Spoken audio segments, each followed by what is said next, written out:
soir, parmi les titres de l'actualité ce vendredi 25 mars, le verdict qui devrait tomber tard ce soir dans le procès en appel de Valérie Galli devant les assises du Puy-de-Dôme. Elle est jugée dans l'affaire d'infanticide qui avait fait la une de l'actualité en février 2009. Vulcania a rouvert ses portes au public cette semaine, l'occasion de découvrir les nouveautés proposées pour cette 10e saison. Et puis quand l'agriculture se mêle au tourisme, l'accueil à la ferme ravit petits et grands. Reportage à Murat-Lecaire dans ce journal.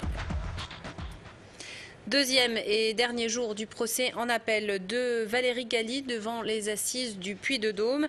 La jeune femme avait été condamnée à 15 ans de réclusion criminelle en juin 2010 lors de son premier procès devant la cour d'assises de l'Allier. Elle comparaissait alors pour manquement après la découverte des cadavres de ses 2 bébés en février 2009 dans la cave d'un immeuble à Montluçon. Tout l'après-midi a été consacré à l'audition de l'accusé. Aujourd'hui, le réquisitoire de l'avocat général, la plaidoirie de la défense, puis le verdict devrait intervenir tard dans la soirée, voire dans la nuit. Vulcania vient tout juste de rouvrir ses portes pour une nouvelle saison, 10e saison qui a donc démarré ce mercredi avec 2 nouveautés pour le public, du cinéma en 2D et une exposition sur le couple de volcanologues Katia et Maurice Kraft. Une visite signée Romain Duché. Embarquement pour Vulcania, saison 10. Voici l'une des 2 nouveautés 2011, Mission Toba. Un cinéma dynamique avec vision panoramique à 180 degrés. 5 minutes de super sensations pour découvrir la super éruption d'un super volcan en Indonésie. C'était vraiment bien et j'aimais bien les effets spéciaux. On dirait vraiment qu'on était dans un vrai volcan, enfin qu'on s'envolait.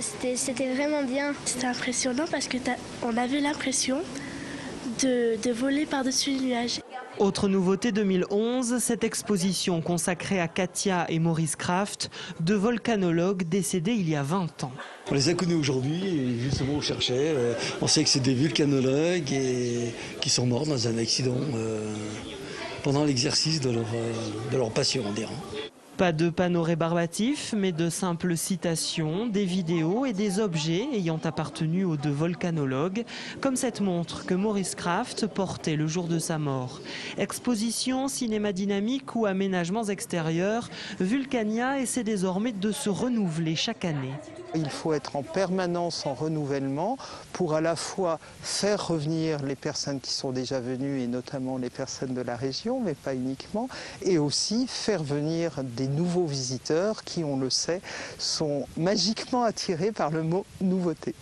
Cette année encore, Vulcania a dépensé environ 1,5 million d'euros pour ces nouveautés, le tout financé par la région. Mais la direction du parc aime à rappeler que dans le même temps, Vulcania génère 40 millions d'euros de retombées économiques chaque année. Certains agriculteurs l'ont compris, le tourisme peut participer à leur survie. L'association Accueil à la ferme et en milieu rural compte 90 adhérents dans le Puy-de-Dôme qui multiplient leurs activités. L'accueil sur les exploitations et les ateliers pédagogiques séduisent le public et favorisent le développement. Reportage à Murat-Lecaire avec Philippe Robert. Du côté de cette exploitation agricole, on a choisi le créneau ferme pédagogique, une chèvrerie où le public découvre la fabrication du fromage. Mais ce que les visiteurs, à l'image de ces collégiens du centre-ville d'Angers, apprécient le plus, c'est donner le biberon aux chevreaux. Un des objectifs, c'est aussi de leur montrer ce qu'ils ne voient pas d'habitude.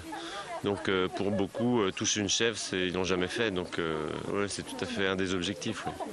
L'accueil à la ferme permet aux agriculteurs de se rapprocher des citadins, mais a également une fonction économique importante.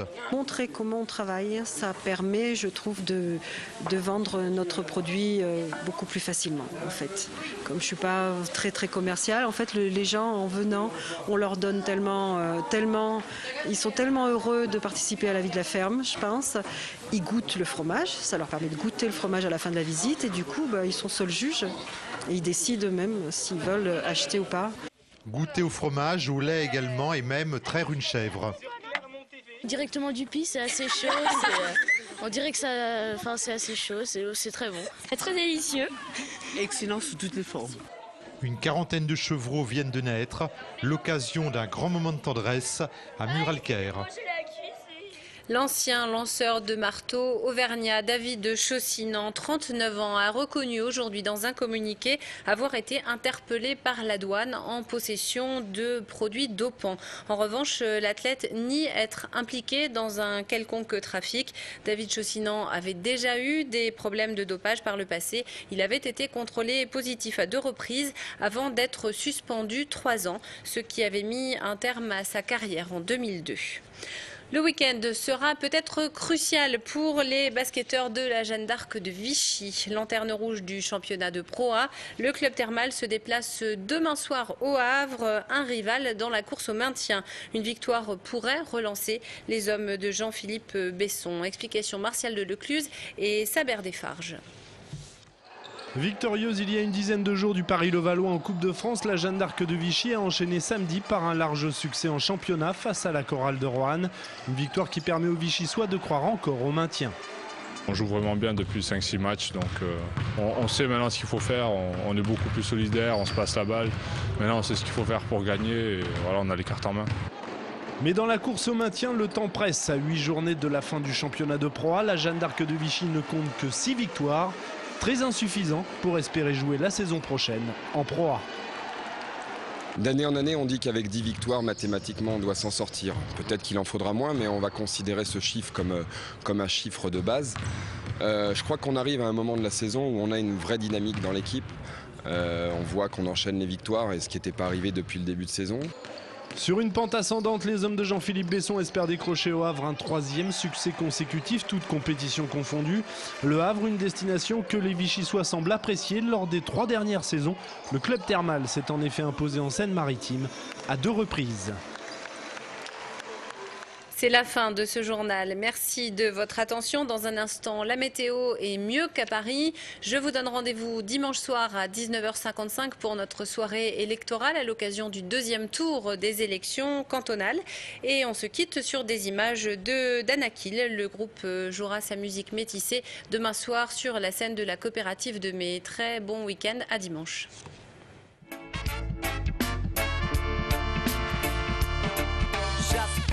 À une vie posée, respirer, me reposer sur des vides balancés, poser, puis reposer, parcourir les allées, les chemins, les sentiers, les grandes places de la vie, j'en connais pas la moitié, me télétransporter, si loin que je ne pourrais plus mater la pluie, caresser les rues et leurs pavés, en somme je veux quitter l'ambiance de Paname, capitale sympathique pour étudiants à la rame, mais après c'est la grisaille qui reprend le dessus, la pluie sur son nuage, le soleil nous a déçus.